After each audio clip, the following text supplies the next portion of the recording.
오늘 함께 보실 하나님의 말씀 호세아 9장 10절에서 17절에 있는 말씀까지 함께 보도록 하겠습니다.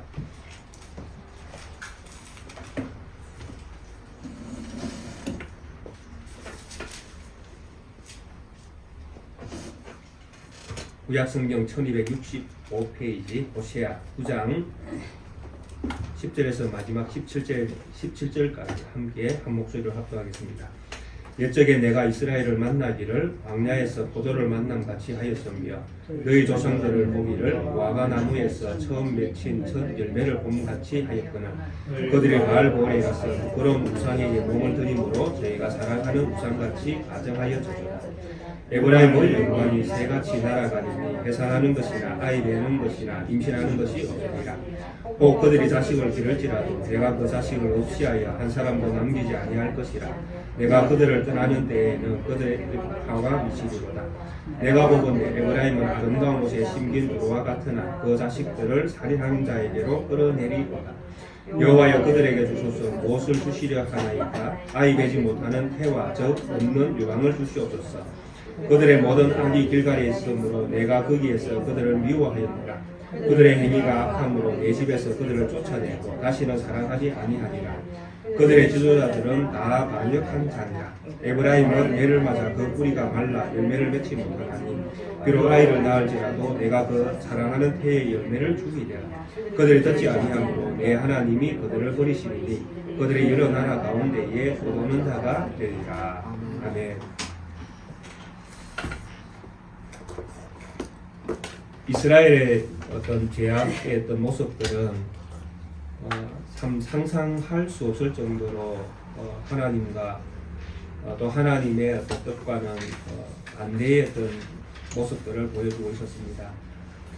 하나님께서 호세아를 통해서 9장 첫 번째 말씀하실 때에 너희는 이방 사람처럼 기뻐 뛰놀지 말라 이렇게 말씀하실 때에 참으로 이 말씀 속에는 이미 이스라엘이 이방 사람처럼 되어 있는 것을 암시하고 있는 것입니다. 그들은 이방 사람처럼 이방 사람들이 즐기는 이런 절기의 형태, 또 제사의 형태 그런 것들이 너무나 세속적인 모습을 띠고 있었다라는 것입니다. 형식은 있지만 내용은 없는 것, 감정은 있지만 신앙은 없는 것 이런 어떤 마음들을 가지고 있는 것이죠. 근본적으로. 우리의 어떤 신앙생활도 이렇게 되어지면 하나님 앞에 소망이 없게 되어집니다. 우리의 신앙도 형식과 내용은 같이 가야 되는 것입니다. 그리고 감정과 믿음도 같이 가야 됩니다. 그런데 자칫 잘못하면 감정은 살아있는데 믿음은 잃어버릴 수가 있게 되어지고 형식은 남아있는데 내용이 없는 경우가 생기는 것입니다. 그래서 참 한국 교회를 보면 저는 소망이 없는 것을 너무나 좀 많이 느낍니다. 지난 주간에 부활절이었지 않습니까? 우리 모두가 다 부활의 어떤 영광을 기대하면서 믿음의 생활을 하고 있는데 그래서 이 부활의 어떤 한국 교회의 많은 어떤 교회들이 부활과 함께 부활절과 함께 성찬을 같이 했지 않습니까? 저희 교회도 의도치 않았지만은 날짜가 그렇게 맞아서 또 성찬을 같이 했는데 성찬이라는 것이 형식만 남고 내용이 없어지면 성찬은 정말 인간의 어떤 그 놀이밖에 되지 않는다라는 것입니다. 예수 그리스도의 죽음과 부활의 소망을 함께 성찬에서 담아내지 못하면 그것은 형식만 성찬이지 하나님 앞에서는 아무 소용이 없는 것이 되어집니다. 그래서 우리는 성찬을 받을 때에 믿음으로 고백하는 성도, 그것을 구분할 수 있는 것은 이제 마음을 우리가 다 볼 수 없으니까 교회법으로 세례 교인 이상 이렇게 해놓았지 않습니까? 그렇게 해서 믿음으로 하나님 아버지 또 예수 그리스도가 누구신지 그분이 우리를 위해서 어떤 일을 하셨는지 또 그 일에 대하여 우리가 어떤 믿음을 가지고 있는지 이런 신앙의 고백이 되어지는 사람이 그 고백과 함께 그분의 어떤 뜻을 따라 믿음으로 살겠다 고백하며 그 의식에 참여한다라는 것입니다. 그럴 때 그 의식도 내용을 담아내고 믿음도 담아내고 그렇게 해서 그것이 완성된 어떤 모습으로 우리 안에서 살아있는 것이 되지 않겠습니까? 그런데 잘 알다시피 지난 주간에 이 의식이 형식만 남지 내용이 사라진 엄청난 사건이 일어났지 않습니까? 다 알고 계시죠? 대한민국에 권력 있는 사람들이 불신앙자임에도 불구하고 이 성찬식에 참여해서 떡과 포도주를 나누고 도대체 누구를 위하여 그 의식을 진행한단 말입니다. 무엇 때문에 그렇게 해야 한다는 것입니까? 이 한국 교회가 누구를 위하여, 무엇을 위하여?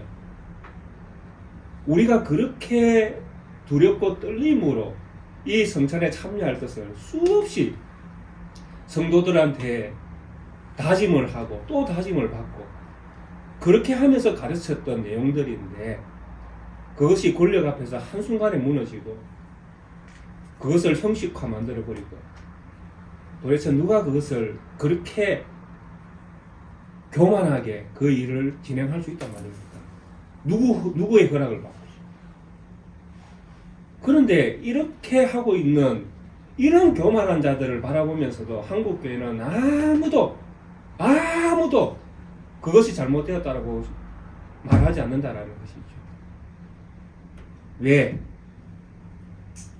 다 같이 무너지자라는 것이죠. 너무나 안타까운 현실 아닙니까? 이게 신의 감동받은 자가 미친 것이죠. 신의 감동받은 자가. 하나님의 말씀을 받은 사람들을 하나님께서 신이라고 하셨는데 예수님께서도 친히 그렇게 말씀하셨잖아요. 너희를 신이다. 너희는 신이다.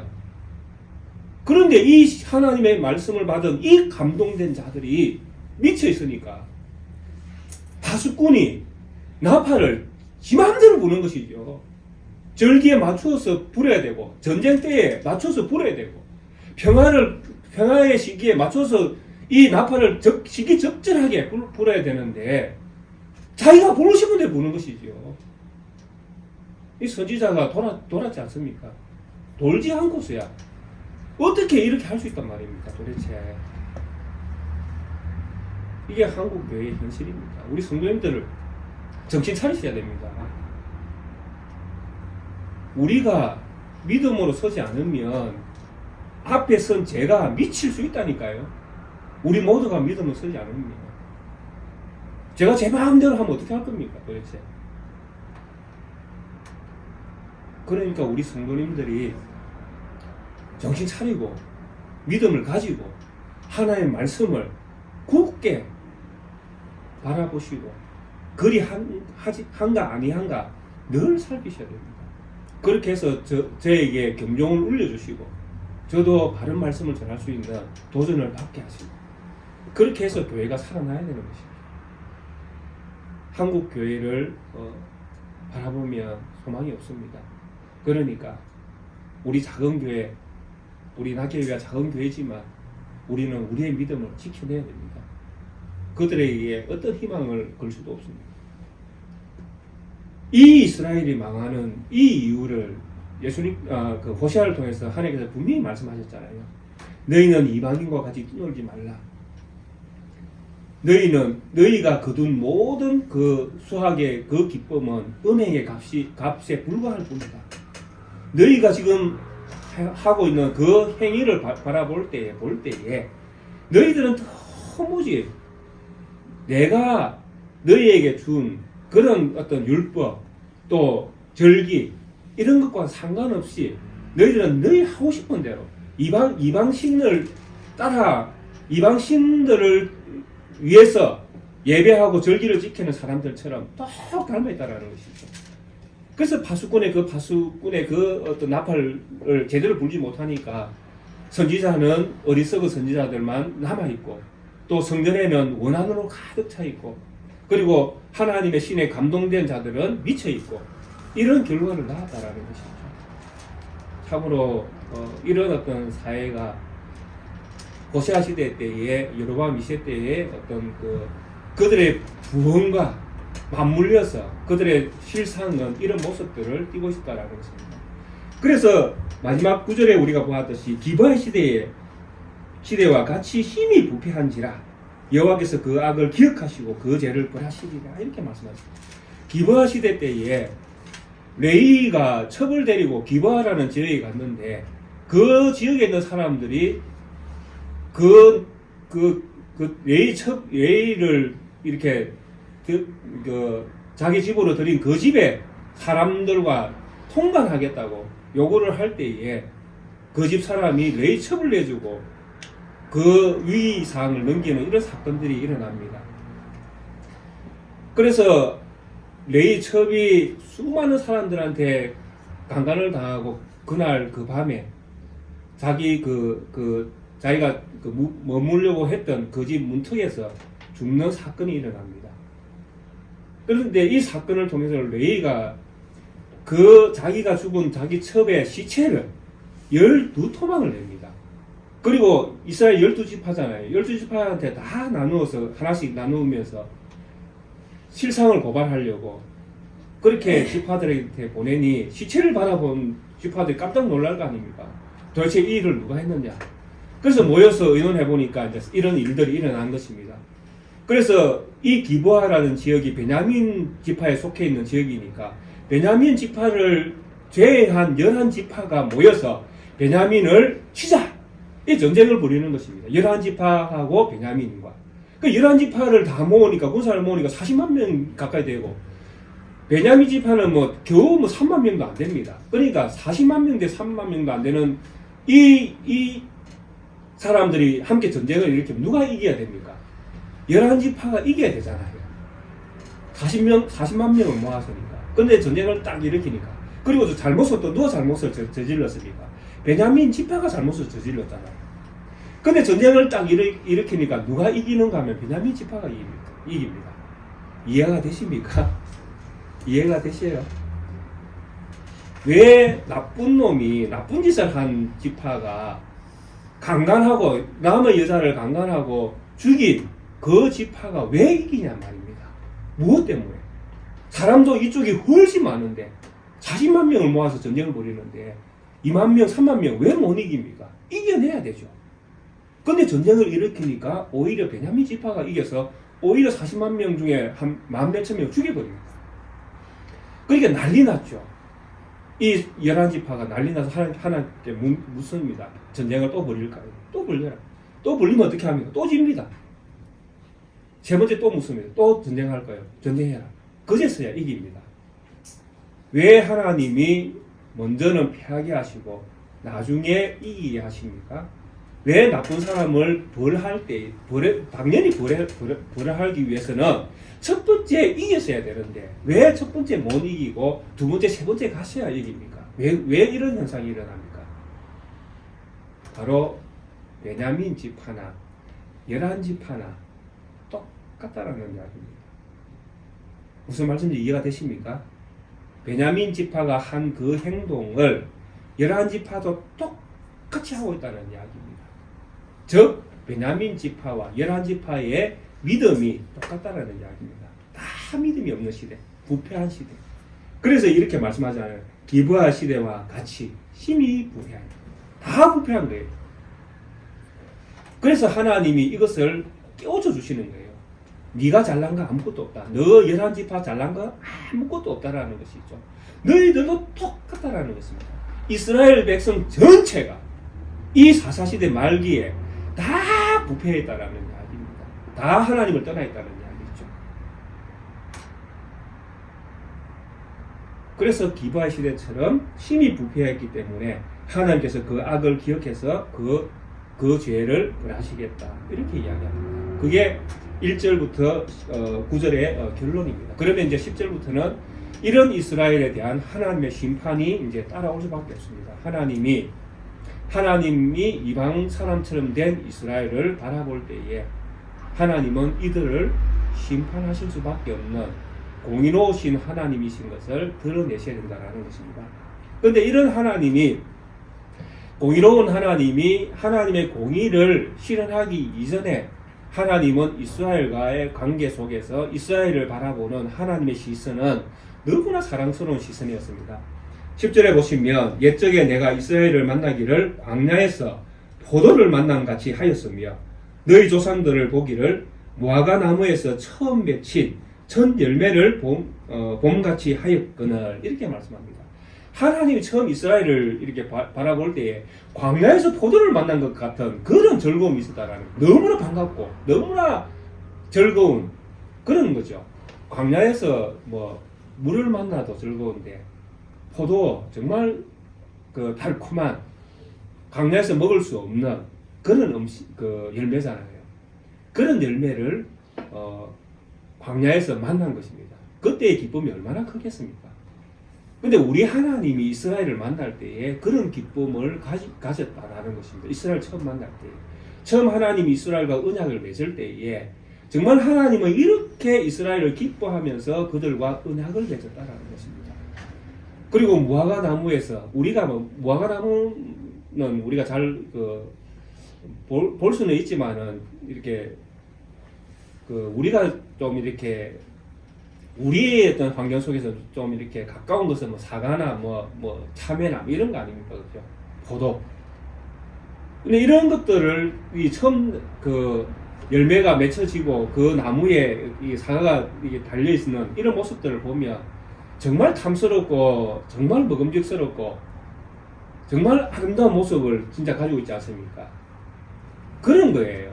근데 하나님이 이스라엘을 처음 만날 때에 정말 그렇게 이스라엘을 만났다라는 것입니다.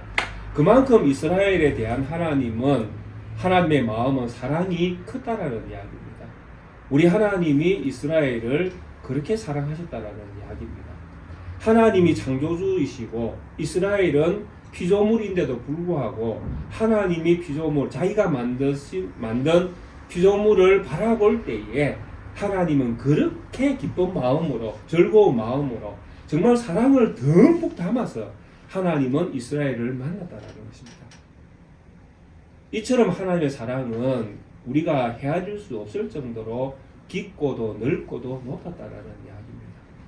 그런데 이런 하나님의 어떤 마음을 이스라엘은 잊어버리고 그 다음에 어떻게 기록되어 있습니까? 그들이 바알보올에 가서 부끄러운 우상에게 몸을 드림으로 저희가 사랑하는 우상같이 가증하여졌도다, 이렇게 이야기합니다.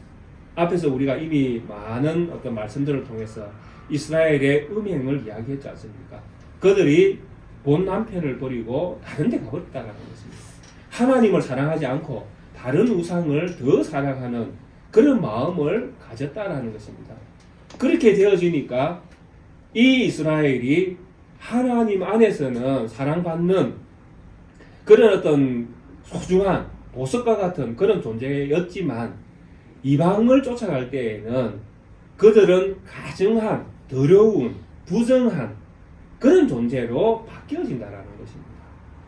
하나님과 함께 할 때에 우리의 어떤 영혼이 복을 받는 것이지, 하나님을 떠나면 우리의 영혼은 정말 흙과 같이 되어진다. 이렇게 우리는 흙 정도로만 돌아가면 그나마 다행이지 않습니까?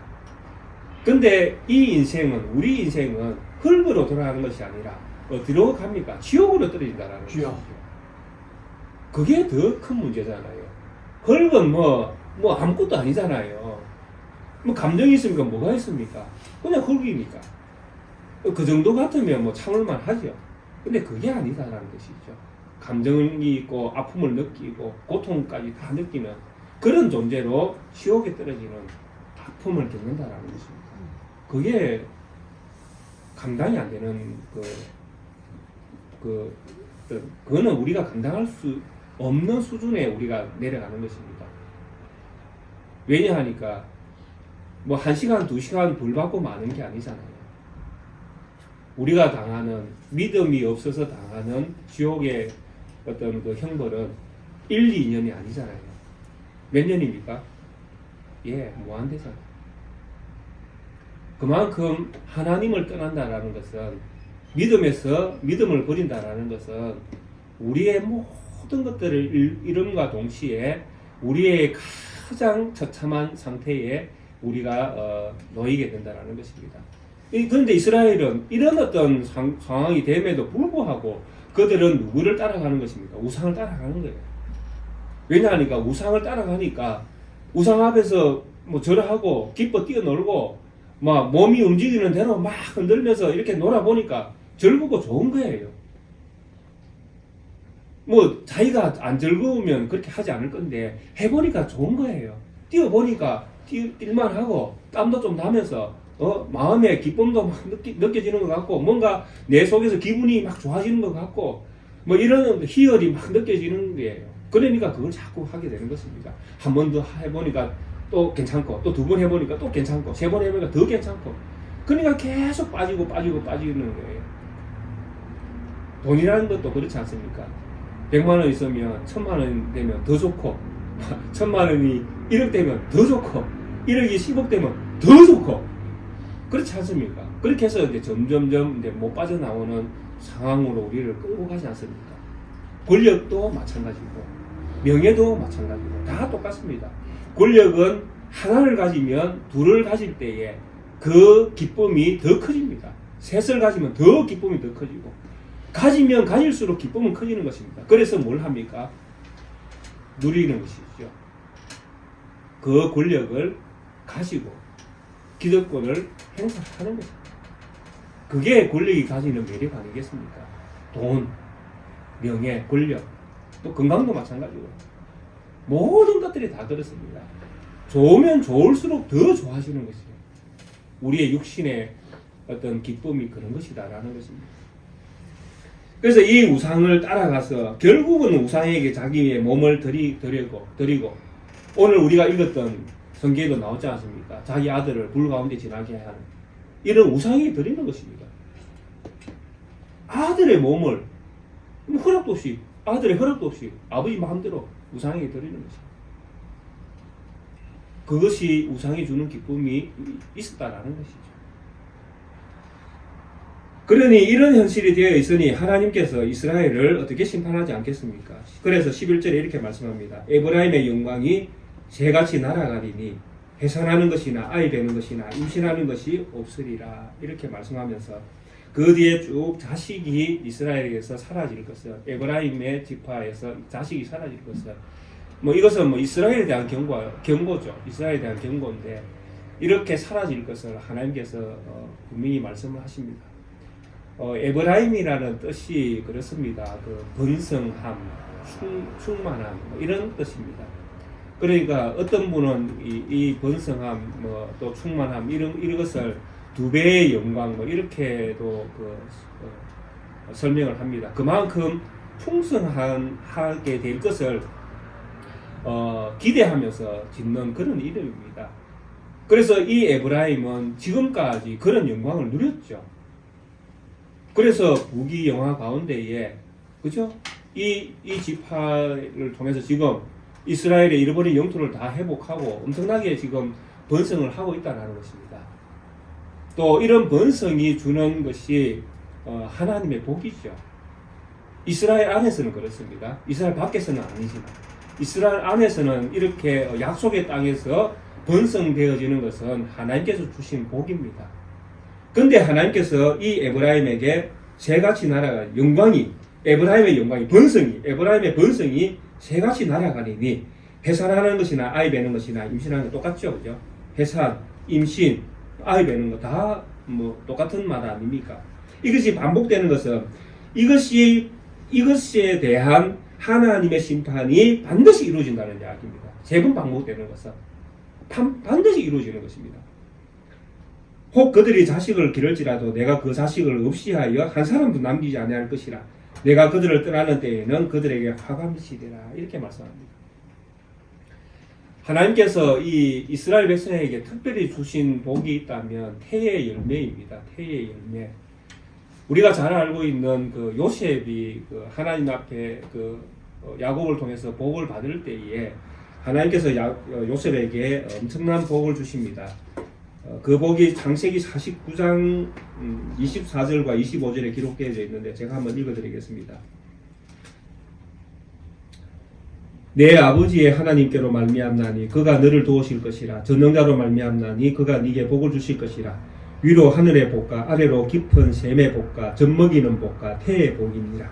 네 아버지의 축복이 내 선조의 축복보다 나아서 영원한 산이 한없성같이 이 축복이 요셉의 머리로 돌아오며 그 형제 중 뛰어난 자의 정수리로 돌아오리로다. 이렇게 말씀합니다. 요셉이 받는 그 복에 하늘의 복과 아래로는 깊은 샘의 복과 젖먹이는 복과 태의 복이로다. 이렇게 되어 있습니다. 요셉에게 준 복이 이 태의 복, 또 시편 127편 3절에도 보면 이 하나님께서 주신 이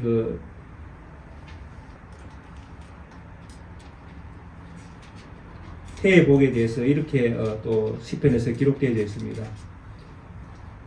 보라, 자식들은 여호와의 기업이요 태의 열매는 그의 상급이로다. 이렇게 기록되어 있습니다. 보라, 자식들은 여호와의 기업이요 태의 열매는 그의 상급이로다. 하나님께서 왜 이렇게 요셉이나 또 시편 기자를 통해서 왜 태의 열매가 복인 것을 말씀하시겠습니까? 혹시 이유를 알고 계십니까? 자녀를 많이 낳으면 복이 됩니다 라고 이스라엘 안에서 하나님께서는 그렇게 말씀합니다. 너의 자녀를 내가 풍성하게 해주겠다. 이것을 하나님은 이스라엘 안에 이스라엘 백성에게는 이것이 복이 된다고 말씀합니다. 왜 자식이 많은 것이 복이 되겠습니까? 무엇 때문에 그렇겠습니까? 예, 이것도 하나님의 큰 약속과 연결되어 있는 것입니다. 하나님은 우리 자신을 기억하셔야 됩니다. 믿으십니까? 안 믿으십니까? 하나님이 나를 기억하셔야 됩니다. 믿으십니까? 예, 이것이 약속되어져 있는 것이 무엇이냐 하니까 나에게 자식이 있는 것입니다. 왜? 자식이 있어야 이 자식이 누구 아버지, 저기 아버지가 누군지를 얘기할 거 아닙니까? 자녀가 없으면 누가 없습니까? 아버지를 얘기할 수가 없습니다. 우리의 시대에 우리가 죽어도 우리의 자녀, 또 그 자녀, 그 자녀, 그 자녀, 이게 조상과 함께 연결되어지는 것입니다. 그래서 이 자녀가 하나님 안에서 자기 조상들을 하나님이 기억하고 있는 것을 보증해주는 수표와 같은 것이 이 자녀에게 있는 것입니다. 그래서 하나님께서 이스라엘 백성에게 태의 열매가 복이 있다고 말씀하시는 것입니다. 그냥 자녀 많이 낳으니까 복이 있다라는 게 아닙니다. 하나님의 약속 안에 있는 것을 하나님이 기억하고 있다라는 이야기입니다. 누구를? 죽은 나를. 죽어도 내가 죽었지만 죽어있는 나도 나의 자녀로 말미암아 하나님이 여전히 나를 기억하고 있다는 이야기입니다. 그런 약속이 있는 복이기 때문에 하나님께서 태의 열매는 복이 있다고 말씀하시는 겁니다. 그냥 육신적으로 자녀 많이 낳기 때문에 복이 있다 이런 이야기가 아닙니다. 이 자녀가 있는 사람은 하나님과 연결되어 있는 사람이다. 이렇게 하나님이 인정한다라는 이야기입니다. 우리 시대는 아닙니다. 우리 시대는 아니에요. 우리 시대는 누구와 연결돼야 됩니까? 우리가 누구와 연결돼야 됩니까? 예, 예수님과 연결돼야 되죠. 우리는. 예, 우리 시대. 예, 구약 시대는 예수님을 바라보라고 이제 그런 약속들을 주신 거예요. 진짜는 예수님이니까. 그래서 우리가 예수님과 연결되어질 때에 이 예수님 때문에 하나님은 우리의 이름을 기억하시는 것입니다. 믿으십니까? 아멘. 네, 우리 정달주 집사님, 또 우리 황 집사님, 김 집사님, 우리 모든 분들을 예수님과 연결되어져 있다면 하나님이 반드시 우리 집사님들의 이름을 기억하신다라는 이야기입니다. 그렇기 때문에 돌아가셔도 괜찮습니다. 왜? 하나님이 기억하시는데요. 하나님의 기억이 뭐 사라지십니까? 하나님의 기억은 절대 사라지지 않습니다. 그래서 언제 구할 때에 다 살려내시는 것입니다. 누가 일어나라, 누구 일어나라, 누구 일어나라. 그러니까 우리가 소망이 있는 것입니다. 그런데 이런 소망을 지금 누가 잃어버리고 있습니까? 에브라임 지파가 지금 잃어버리고 있는 것입니다. 에브라임 지파에게 내리는 이 형벌은 그냥 형벌이 아닙니다. 자녀에 대한 이 자녀가 없어지는 이 형벌은 그냥 뭐 하나님께서 네 자녀 안 주겠다, 그 정도로 그치는 것이 아니라 지금 호적에서 빼는 것입니다. 하나님의 호적에서 이 에브라임 이스라엘을 지금 빼버리는 것입니다. 이 시대의 이스라엘은 하나님과 도저히 상종이 안 되는 것입니다. 그래서 우리가 읽었던 10절에 그렇게 12절에 그렇게 말씀하시잖아요. 내가 그들을 떠나는 때에 그들에게 화가 미치기를. 하나님이 이스라엘을 떠난다니까요. 그러면 이스라엘에게는 뭐가 옵니까? 화가 오는 거예요. 심판이 오는 것이고, 우리가 읽었던 열왕기에 나오는 그런 나라 아수르에 의해서 왕들이 쳐들어오고, 그렇게 해서 이스라엘은 망하는 그런 어떤 그 길로 나갈 수밖에 없는 그런 어떤 안타까운 미래를 맞이한다라는 것입니다. 이게 자녀로 그치는 것이 아닙니다. 자녀의 이야기를 하고 있지만 실제로는 자녀의 이야기를 뛰어넘는 것입니다. 이스라엘 백성 전체를 하나님이 심판의 대상으로 삼고 계시는 것입니다. 그리고 심판의 대상이다라는 이야기는 하나님이 이들을 인정하지 않는다라는 이야기입니다. 이들을 선민으로서의 이스라엘의 위치를 하나님이 인정하지 않는다는 이야기입니다. 제가 지난 주간에도 설명드렸지만 이런 부분들이 제가 설교하기에 너무 어렵다라는 이야기입니다. 믿음 안에서 언약으로 하나님과 맺었는데 왜 쫓겨나냐 말입니다. 그래서 이런 부분들이 성경에 있다라는 것을 우리가 이해할 때에 우리의 믿음을 우리가 지켜가는 것이 얼마나 또 중요한가 하는 것들을 우리가 또 알게 되었습니다. 13절에 보면 내가 보건대 에브라임은 아름다운 곳에 심긴 두루와 같으나 그 자식들을 살인하는 자에게로 끌어내리로다. 이 13절은 10절과 연결되어 있죠. 하나님이 처음 에브라임을 만날 때에 광야에서 포도를 만난 같이 또 무화과에서 처음 맺힌 첫 열매를 본 것 같이 그렇게 기쁨의 대상이었는데 이 에브라임은 아름다운 곳에 심긴 두루와 같았는데 두루에 대한 아름다우면 에스겔 26장부터 28장이 기록되어 있습니다. 나중에 한번 읽어보십시오. 워낙 내용이 길다 보니 두로의 어떤 그런 영광스러움을 에스겔에서 보여주고 있습니다. 두로가 이런 영광스러움을 받게 된 이유는 제 개인적으로는 그렇습니다. 두로가 성전을 지을 때, 솔로몬 성전을 지을 때에 엄청난 공을 세운 걸로 그렇게 저는 모습처럼 에브라임도 하나님 앞에서 그와 같은 영광스러움이 있었다는 것입니다. 아름다운 모습으로. 그런데 그들의 자식들은 살인자에게로 끌어내리라. 그렇게 심판의 대상, 죽임을 당하는 이런 상태로 나아가는 것입니다. 14절에 여호와여 그들에게 주소서 무엇을 주시라 하나이까 아이 베지 못하는 태와 젖 없는 유망을 주시옵소서. 이 14절은 선지자의 어떤 기도입니다. 선지자가 기도를 합니다. 여호와여 그들에게 주소서 무엇을 주시어 하나이까 아이 베지 못하는 태와 젖 없는 유망을 주시옵소서. 이렇게 이야기합니다. 선지자가 하나님께 기도를 합니다. 기도를 하는데 무엇을 기도하는 기도의 내용이 무엇이냐 하니까 이 에브라임은 아이 못 갖게 해주십시오 라고 기도합니다. 아예 아이를 못 갖는 그런 어떤 사람들이 되게 젖 없는 육아 또 아이를 베지 못하는 태 이런 것을 다 주시라고 하나님께서 이것을 허락해달라고 그렇게 기도를 합니다. 선지자가 이런 기도를 할 때에는 이유가 있습니다. 어떤 이유일까요?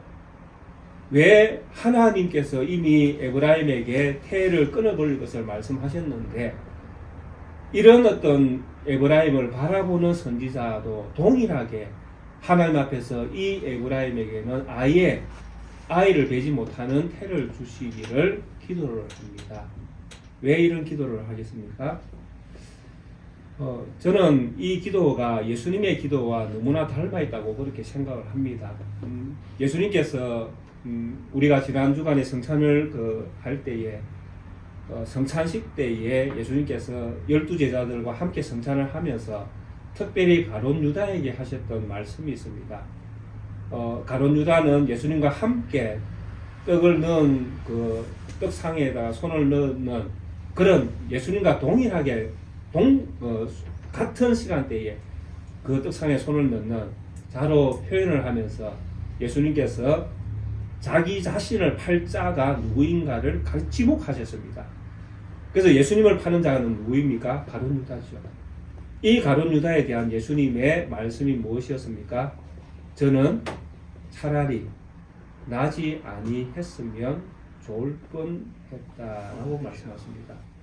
이 말씀은 예수님의 저주가 아닙니다. 우리 예수님은 자기 백성을 구원하기 위해서 이 세상에 오신 하나님의 아들이며 우리의 유일한 구원자이십니다. 그런 구원자 되신 예수 그리스도께서 자기 제자의 안타까운 모습을 바라보시면서 기도를 하는 것입니다. 저는 차라리 나지 아니했으면 좋을 뻔했다. 왜? 그가 받을 형벌을 지금 예수님은 보고 계시지 않습니까? 그가 가야 될 길을 지금 예수님은 보고 계시지 않습니까? 이런 어떤 엄청난 형벌에 직면한 자기 제자를 향한 예수님의 진심 어린 마음이 무엇이냐 하니까 안타까움인 거예요. 그 안타까움이 묻어나는 그 내용이 무엇입니까? 너는 차라리 안 났으면 좋을 뻔했다라는 것이죠. 그러면 이 형벌을 피해갈 거 아닙니까? 가룟 유다가 받을 그 형벌을 피할 수 있는 유일한 길은 그가 나지 않는 것입니다. 그게 최선이잖아요. 그것을 예수님은 바라보시는 거예요. 그만큼 예수님의 마음이 안타까움으로 가득 찬 겁니다. 지금 호세아 선지자가 하나님 앞에 에브라임을 향하여 기도합니다. 차라리 태어나지 않게 해주십시오. 왜? 그래야 하나님의 심판을 모면할 거 아닙니까? 똑같죠. 안 태어나야 차라리 심판은 면하지 않겠습니까? 그런 심정으로 지금 이 호세아 선지자도 이 하나님 앞에 기도하고 있는 것이죠. 이 에브라임에게 태를 허락하지 마십시오. 유방에 젖없는 유방을 주십시오. 아예 아이를 낳지 못하는 그런 사람이 되게 해주십시오. 라고 안타까운 심정을 지금 하나님 앞에 드러내고 있는 것입니다. 안타까운 심정.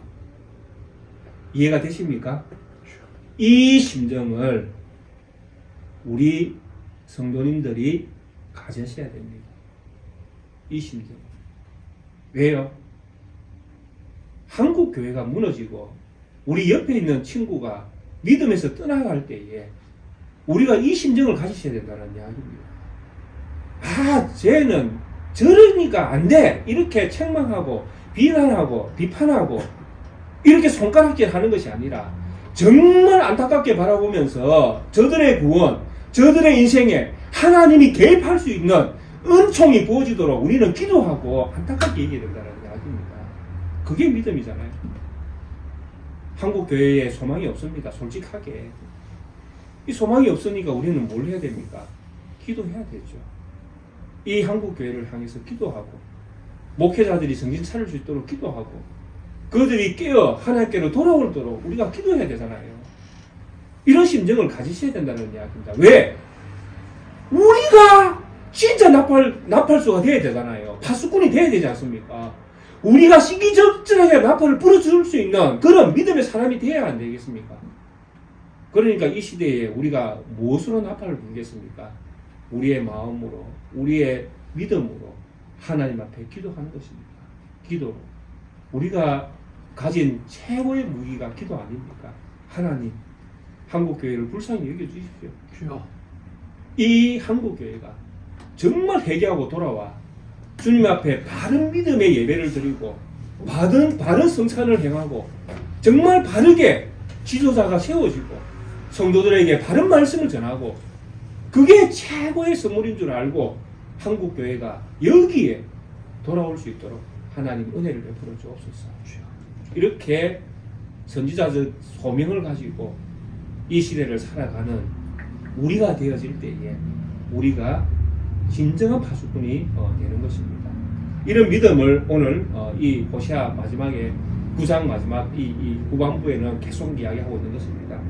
그래서 이런 믿음을 가지시고 우리 성도님들이 한 주간 댁에 계실 때에 또 생각날 때에 한국교회와 또 이 나라와 이 민족 또 특별히 우리 낙계교회를 위해서 우리 성도님들이 기도했으면 좋겠습니다.